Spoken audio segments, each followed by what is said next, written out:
이런 내용들이 이렇게 세세하게 자세하게 나와 있는 건 무언가 에너지관리공단 신재생에너지센터에서 책임을 회피하려는 일일지도 모릅니다. 우리는 모든 것들을 다 공지를 했다. 그런데 사업을 진행한 건 책임은 너희들에게 있다. 네, 안녕하세요. 태양광입니다. 오늘은 에너지관리공단에서 도급계약서 계약서 내용 만들한다고 했던 내용들이 발표가 됐네요. 그래서 그거 소개를 좀 해드리려고 준비를 했습니다. 에너지관리공단 신재생에너지센터 홈페이지 들어가셔도 확인을 하실 수가 있고요. 다음 카페 태양광 발전의 모든 것 들어오시면 태양광 발전 사업 설비 공사 도급계약서 마련 및 활용 내용 안내에 대해서 나와 있습니다. 지금 영상 하단 쪽에 보시면 댓글이나 저희 설명하는 글에 제가 링크는 넣어 놓을 거다 보니까 간편하게 들어오셔서 보실 수 있고, 혹여나 궁금하신 내용들은 의견 나누시면 될 것 같은데요. 사실 제가 대충 한번 둘러봤는데 어려운 내용들이 아닙니다. 저희가 도급공사 하거나 관급공사를 하거나 아니면 발전사 쪽으로 계약을 해서 진행을 할 땐 이런 내용들이 다 진행이 됐던 내용들입니다.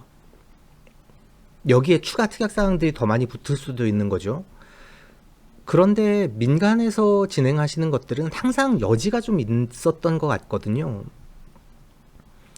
지금은 이제 분양이 문제입니다. 사실 분양 수익성을 내재하지를 못하다 보니 분양이 문제고 매매도 문제입니다.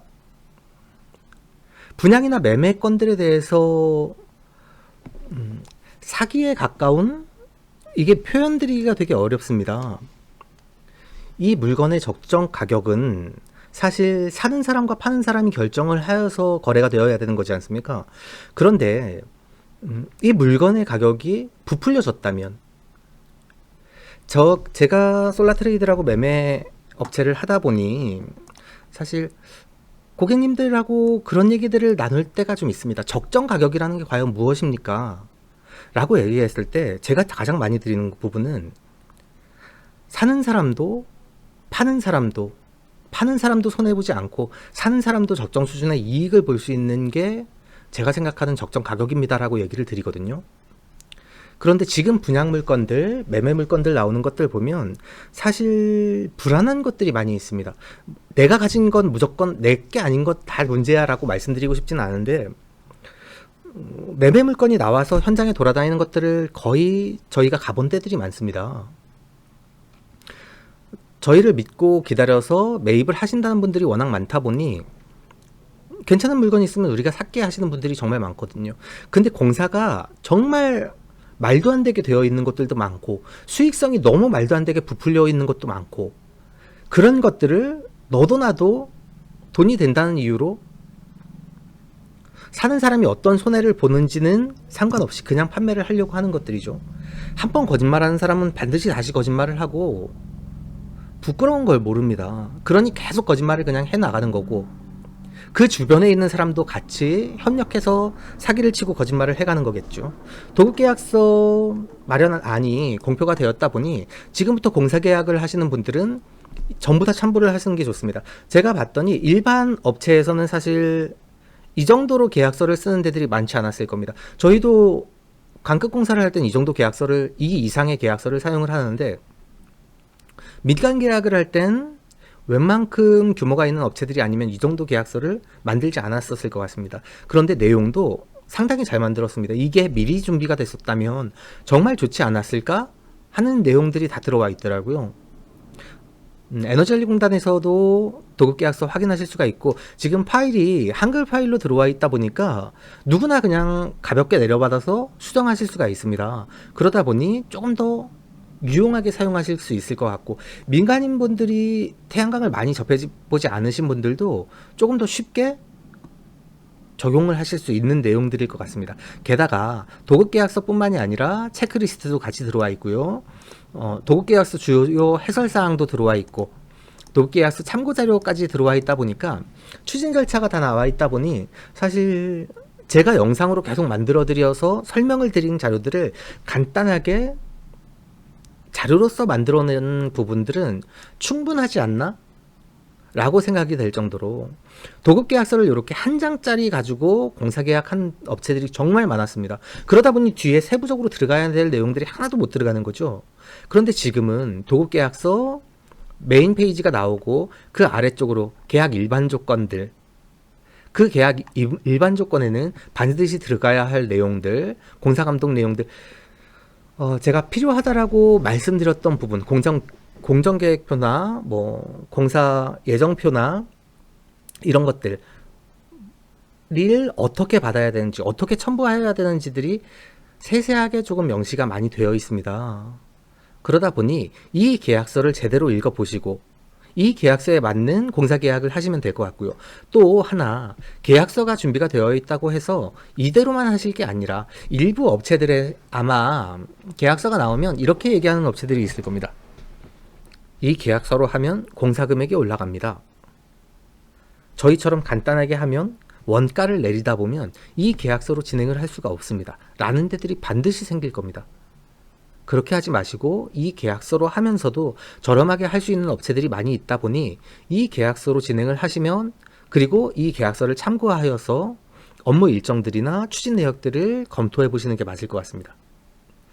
그리고 기성 부분에 대해서 뭐 준공의 공사가 중간에 지연되거나 깨어지거나 했을 때에 할 수 있는 부분들, 이행지체, 하자담보, 책임, 품질 보증사항, 최저 발전량 보증 내용까지 다 나와 있다 보니까 사실은 시공업체에서 신경 쓸 것들이 많습니다. 그런데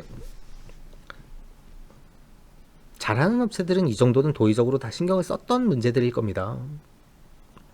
그러다 보니 이쪽 계약서가 굳이 뭐 이해돼요 안 돼요라고 할 필요는 없을 것 같고요. 또한 34조 아래 특약사항은 사전에 협의된 사안들이 있다면 이렇게 하셔서 협의 내용들을 쭉쭉쭉쭉 적어 나가신 후에 양사 도장 찍어서 진행을 하시면 됩니다. 계약서를 깨끗하게 만들려고 생각하지 마십시오. 밑에 협의된 사항들이 있다면, 아니면 뭐 우리 직별 사다리를 만들어 주기로 했어요, 태양광 하면서 뭐를 해주기로 했어요 라고 얘기된 것들이 있다면 구두상으로 얘기하는 게 아니라 특약사항 아래쪽에 협의사항들을 전부 다 적어 내려감으로써 약속한 부분들을 서로 책임질 수 있도록 진행을 하는 게 좋을 것 같고요. 별지 내용들까지 꼼꼼하게 준비가 되어 있다 보니까 계약서 내용들은 사실 부족하지 않게 충분히 되어 있지 않나 제가 생각이 됩니다. 그리고 두 번째 첨부 파일을 보시면요, 계약 전 체크리스트가 나와 있습니다.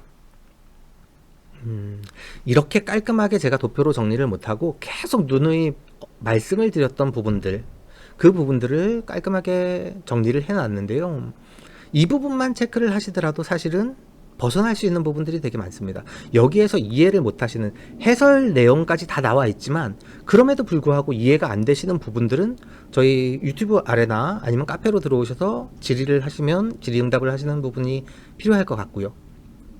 어떻게 체크를 하셔서 인허가는 어떻게 되고 개발행위는 어떻게 되고 사업 내역은 어떻게 되고에 대해서 세세하게 나와 있다 보니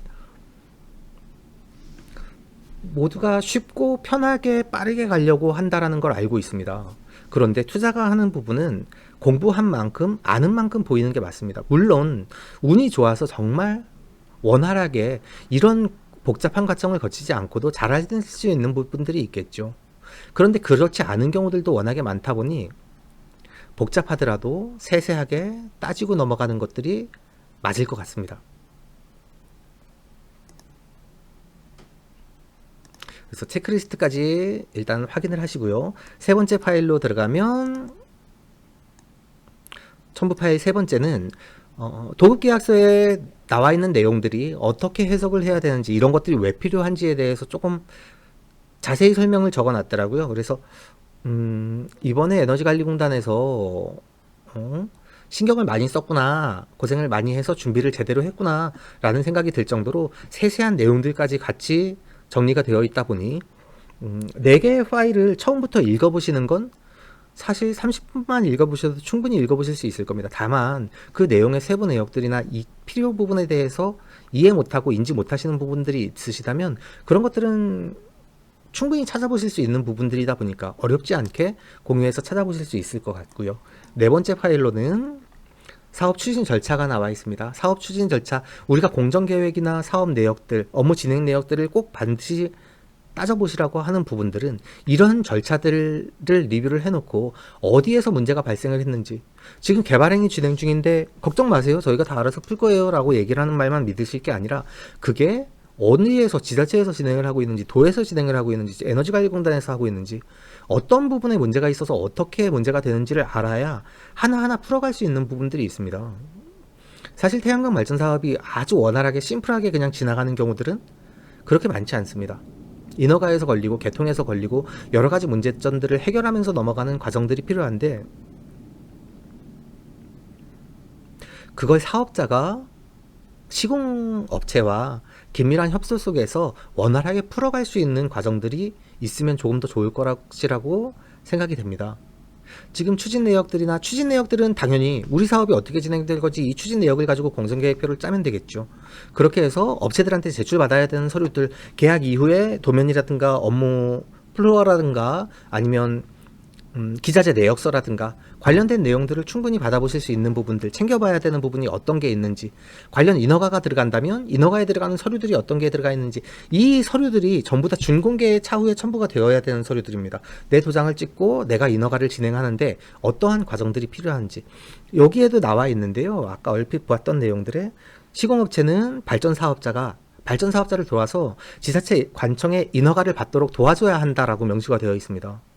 인허가를 받고 사업자의 도장을 찍어서 진행을 하는 부분들은 업체가 대행을 해드리는 거지, 결과적으로 그 책임은 모두 사업자에게 있는 겁니다. 사업자의 도장을 받고 인감증명서를 받아서 진행을 하는 거기 때문에, 그렇다 보니 내가 도장 찍은 게 어떤 서류에 도장을 찍었고 어떻게 진행이 됐는지는 한 번쯤 챙겨보시는 게 맞겠죠. 그렇지 않고서는 항상 그런 것들을 좀 챙겨보시라고 제가 말씀을 많이 드리는데 쉽지 않았었습니다. 그런데 지금은 관련 내용들이 이렇게 쭉 정리가 되어 있다 보니까 비교적 쉽게 조금 더 안전하게 업무를 진행하실 수 있을 것 같고, 사업이 끝나는 시점은 설비 확인, 개발행위 허가 같은 경우는 사업 개시 신고, 개발행위 준공까지 끝나야 업무가 끝나는 거고요. REC가 태양광 발전 사업으로서 온전히 완공되는 건 LPS 설비 확인 신청이 끝나야 됩니다. 그 이후에도 사업자는 지자체에 사업 준공이 됐다 보니 지목 변경 과정들을 거쳐야 되는 거죠. 이런 모든 업무 절차들이 어떻게 진행이 되고 어떤 과정에 따라서 진행이 되는지를 조금 더 쉽게 보실 수 있는 내용들이 준비가 되어 있다 보니 사업자분들에게도 도움이 많이 되실 것 같습니다. 그런데 이런 자료들이 많아지면 많아질수록 귀찮다, 번거롭다 라고 생각을 하실 수도 있겠죠. 그런데 돈을 몇 억을 투자해서 사업을 진행하시는 것들은 사실 이 정도는 당연히 알아야 하는 업무들, 누군가 이렇게 깔끔하게 정리해주지 않았지만 지금 민간 기업이 아니라 에너지관리공단 신재생에너지센터에서 설비 내역들, 계약서 내용들을 준비하면서 같이 준비된 자료가 되게, 제가 보기에는 평균적으로 이 친구들이 업무를 진행하는 거에 비해서 빨리 나왔다라고 생각이 되거든요. 그런데 조금 더 세세하게 나왔습니다. 그러다 보니 이 내용들을 조금 더 민간에서 검토하시고 빠르게 적용하시기가 쉽게 되어 있는 것 같고요. 또 하나 말씀드리고 싶은 건, 이런 내용들이 이렇게 세세하게 자세하게 나와 있는 건 무언가 에너지관리공단 신재생에너지센터에서 책임을 회피하려는 일일지도 모릅니다. 우리는 모든 것들을 다 공지를 했다. 그런데 사업을 진행한 건 책임은 너희들에게 있다. 지금도 REC 금액이 어떻게 되고 수익성이 낮아지고 우리가 계획했던 것보다 계속 안 좋아지고, REC 가중치가 어떻게 되고 혼소 발전량 때문에 태양광 REC가 똥값이 되고, 정말 많은 불만들이 있지 않습니까?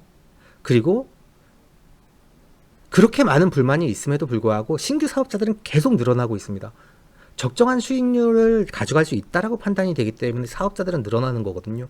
그리고 정세 변화에 따라서도 앞으로도 태양광 산업은 계속 성장하고 발전할 수밖에 없을 겁니다.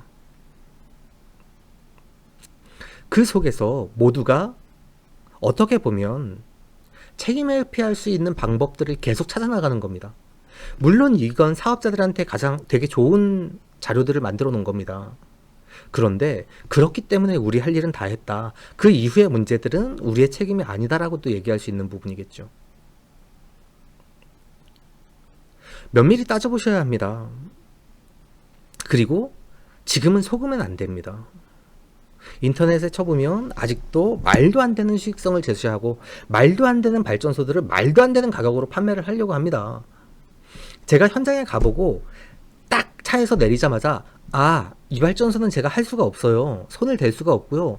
사장님, 죄송하지만 여기는 그냥 팔면 안 됩니다.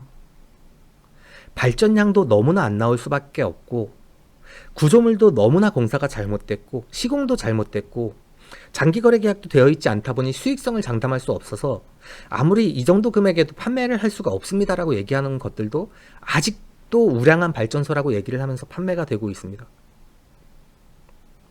사기꾼들이 다 없어질 수는 없더라고요. 같이 공생을 해간다라고 얘기하기는 못하지만 아는 만큼 보이는 겁니다. 지금도 사기꾼들이 낚싯대 들여놓고 무언가 하나를 더 하기 위해서 한 사람의 피해자를 더 만들기 위해서 최선의 노력을 정말 다합니다. 우리가 돈 벌기 위해서 최선의 노력을 다하는 것처럼 그 사기꾼 놈들도 최선의 노력을 다하더라고요. 걸리지 않기 위해서 조금 더 공부가 필요하고 그 공부를 원활하게 하기 위해서 과정들이 필요하고 지금 카페에서도 관련 내용들 협의를 하고 있고요. 주소를 남겨드릴 테니까 들어오셔서 의견 남겨주시고 궁금하신 사항들 있으시면 소통하면서 업무 진행을 했으면 좋겠습니다. 이번 계약서 안들 추가해야 되거나 첨부해야 되거나 불필요하게 수정해야 될 부분들이 있으면 계속 리뷰를 해드릴 거고요. 업체들 시공계약 앞두신 분들은 계약서 적용하셔서 특약사항만 우리가 협의했던 사항들만 추가하셔서 계약 진행하시면 도움이 될 것 같습니다. 더 궁금하신 내용들이 있으시면 댓글이나 카페로 들어오셔서 글로 참여해 주시기 바랍니다. 감사합니다. 가짜뉴스와 잘못된 정보들이 넘쳐나고 있습니다. 스팸과 사기꾼 예방을 위해서 참여가 필요합니다. 첫 번째, 3개의 점을 눌러주세요. 두 번째, 신고를 클릭해주세요. 세 번째, 스팸 또는 오해 소지가 있는 컨텐츠를 선택하세요. 네 번째, 대량 광고 또는 사용자를 현혹하는 컨텐츠를 클릭하세요. 다섯 번째, 싫어요를 눌러주세요.